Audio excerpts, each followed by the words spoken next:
అన్న ప్రెస్ అన్న press press press sir press sir TV 9 ఆగండి సార్, మీకు ఐడి కార్డు చూపెడతాను, ఐడి కార్డు చూపెడతాను, ఆగండి ఆగండి సార్, అడగాలి. ఓకే సార్ చూపండి. ప్రెస్ అట అడగాలి కదా ఒక మాట.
మెదక్ జిల్లాలోని మాసాయిపేట గ్రామంలో ఉన్నాం. బీఆర్ఎస్ అభ్యర్థి మెదక్ బీఆర్ఎస్ అభ్యర్థి వెంకటరామిరెడ్డి డబ్బులు సుమారుగా 87 లక్షల రూపాయలుగా పట్టుబడ్డ విషయం తెలిసింది. అదేవిధంగా ఇంకా ఒక 2 కోట్ల డబ్బులు పంచుతున్నారనే సమాచారం అందింది. అదేవిధంగా ఇక్కడ పోలీసులు వచ్చేసి ఆల్రెడీ పంచనామా కార్యక్రమం కంప్లీట్ చేసుకొని చేగుంట పిఎస్ కు తరలించడం జరిగింది.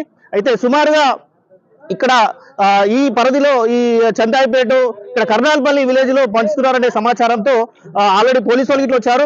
కొద్దిగా ఇంకా మిగతా డబ్బు గిట్లా పట్టుకునే అవకాశం ఉంది, ఇంకా పట్టుకోలేదు. సుమారుగా 87 లక్షల డబ్బు మాత్రమే పట్టుకున్నారు, ఇంకా పంచుతున్న సమాచారం అని చెప్పేసి ఆల్రెడీ మనకు ఇంటిమేషన్ వచ్చింది. కనీసం మరి ఎక్కడ ఏంది అనేది ఇట్లా పోలీసులు గిట్లా మామూలు అప్రమత్తంగా ఉండేసి ఇట్లాంటి నాయకులకు తొత్తులుగా ఉండకుండా ప్రజాస్వామ్యంలో ఓటు అనేది ప్రజలకు ఒక ఓటు విధంగా ఒక డబ్బు మద్యంతో ప్రలోభాలకు గురి చేసేసి ప్రజలను ఆగం చేసే విధంగా ఉంది. అది కాదు, ప్రజాస్వామ్యంలో వెళ్ళేసి ఆ ఓటు హక్కు అడిగే ఉంటది, కానీ ఇట్లా ఈ డబ్బు మద్యంతో ప్రలోభాలకు గురి చేసి ఈ విధంగా బీఆర్ఎస్ నాయకులు ఈ విధంగా ప్లాన్ చేస్తున్నారు. ఇక్కడ తనిఖీ చేయగా టీఎస్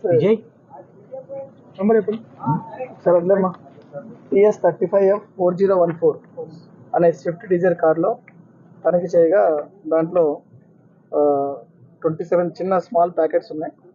అవన్నీ పంచుల సమక్షంలో పంచనామా నిర్వహించగా 88,43,000 ఉన్నాయి. ఏ పార్టీ ఎక్కడికి తరలిస్తున్నారు అవన్నీ నేను చెప్తాను, ఇన్వెస్టిగేషన్ వాళ్ళని తీసుకెళ్లిన తర్వాత మాట్లాడతాను. ఇక్కడ దొరికిన నాయకులు అంటే ఏ పార్టీకి సంబంధించిన నాయకులు దొరికారు? అవన్నీ ఫర్దర్ వాళ్ళతో మాట్లాడిన తర్వాత క్లారిటీ. ఎంతమంది నాయకులు తీసుకున్నారు? ప్రస్తుతానికి 2 ఉన్నారు, వాళ్ళతో మాట్లాడాలి. ఇంకా కొన్ని వెహికల్స్ పోయినాయని చెప్పేసి మేము 2 వెహికల్స్ మా దగ్గర ప్రస్తుతం కస్టడీలో ఉన్నాయి. ఇద్దరు పర్సన్స్ ఉన్నారు, వాళ్ళతో మాట్లాడాలి. ఫర్దర్ ఇన్వెస్టిగేషన్ నడుస్తుంది. ఒక వెహికల్ లో దొరికిన డబ్బులా రెండిట్లో? ఒకటే వెహికల్ దొరికింది, ఇంకో 2 వెహికల్ ఏం లేవు.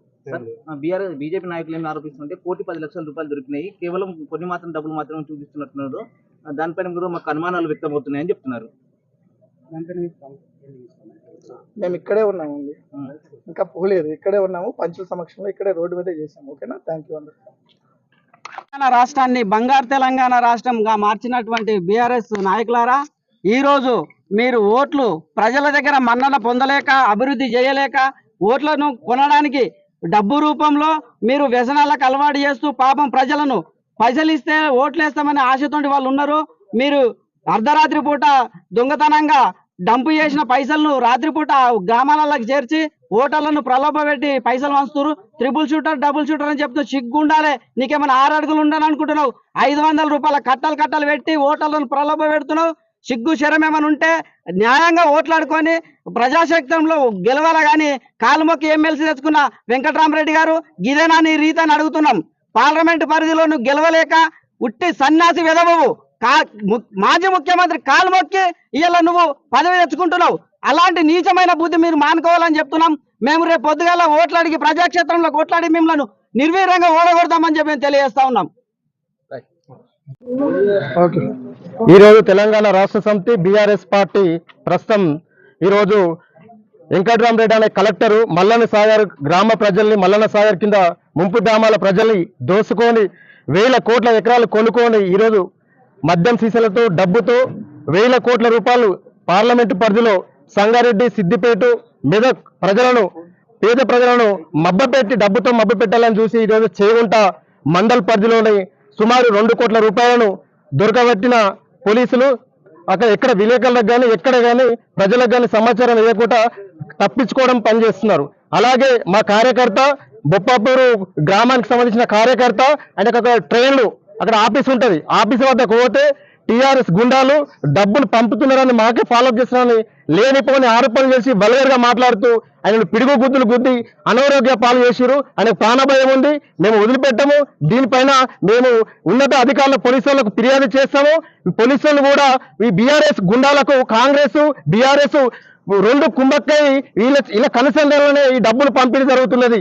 రేవంత్ రెడ్డి గారు చాలా ప్రెస్ మీట్ లో బీఆర్ఎస్ కాదు, మేము సింగిల్ గా కొట్లాడుతున్నాం, బీఆర్ఎస్ బీజేపీ ఒకటే అని చెప్తున్నాడు. కానీ ఇది ఏదైతే ఉన్నదో కలెక్టర్ చుట్టము కాంగ్రెస్ పార్టీలో ఉన్నత పదవిలో మంత్రిగా కొనసాగుతుండు. ఆయన కనుసంధానంలోనే ఈ మెదక్ జిల్లాలో, మెదక్ పార్లమెంట్ లో ఈ డబ్బులు పంచి మామూలు ప్రజల్ని మభ్యపెట్టడానికి చూస్తున్నారు. ఈ మామూలు ప్రజలు అందరూ గమనిస్తున్నారు. ఎవరికి ఓటేయాలో వారికే వేస్తారు. కానీ మా కార్యకర్తల మీద దాడులు జరిగితే మాత్రం ఏ ఒక్కరు కూడా వదిలిపెట్టమని హెచ్చరిస్తున్నాం.